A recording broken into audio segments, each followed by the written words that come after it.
Phila Ndwandwe was a University of Durban-Westville student in 1985 when she was recruited into Operation Butterfly, a unit of the military wing of the African National Congress, by this man. Phila was a comrade with outstanding qualities. Although she was young, she was exceptionally bright. She had a very strong commitment to the liberation of our people, and she had great courage.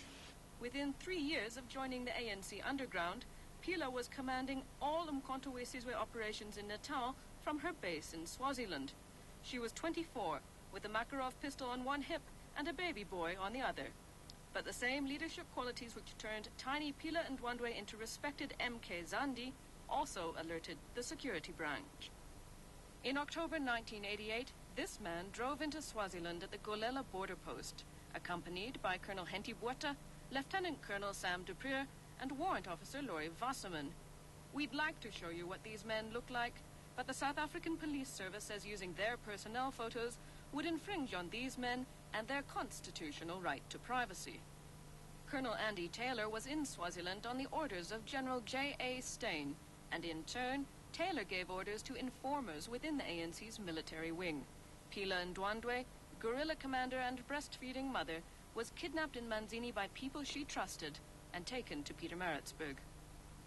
The aim of the operation was to recruit her as soon as possible as an informer and to send her back to Swaziland immediately. Much success has been achieved with this method in the past. She still did not want to cooperate. After consideration and weighing all options, Major General Steyn gave Colonel Taylor and me permission to eliminate her.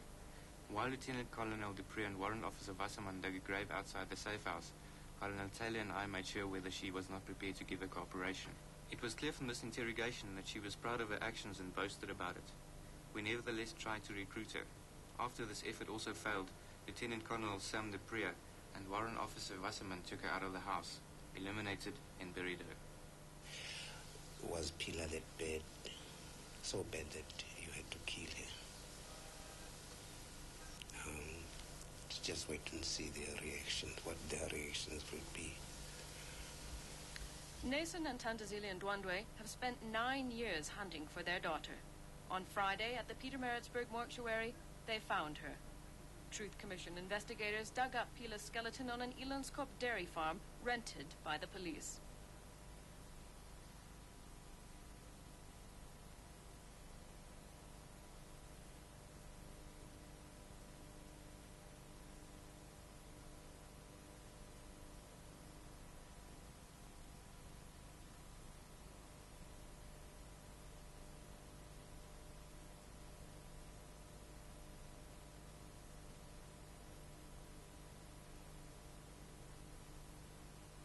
Phila's death was not an isolated occurrence.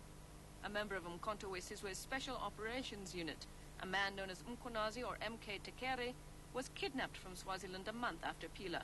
His was one of the bodies found this week.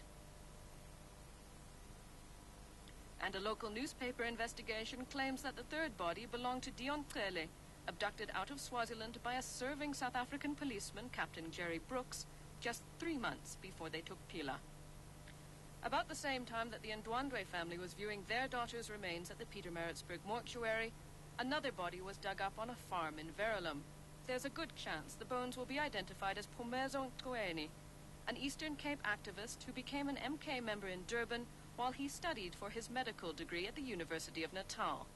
General J.A. Steyn, Lieutenant Colonel Forster, and Colonel Henty Botha are implicated in the disappearances of both Phila Ndwandwe and Pumezo Ntweni. But many of the 10 murder sites pointed out this week didn't have much evidence to offer. A railway site near Bulwer showed no sign that police shot and then blew up ANC member Blessing Ninele.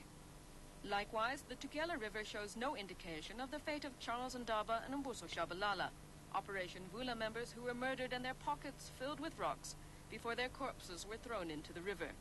I'm not sure whether we will hear more from these particular policemen who've applied for amnesty, but I certainly think this is not all that happened in this province.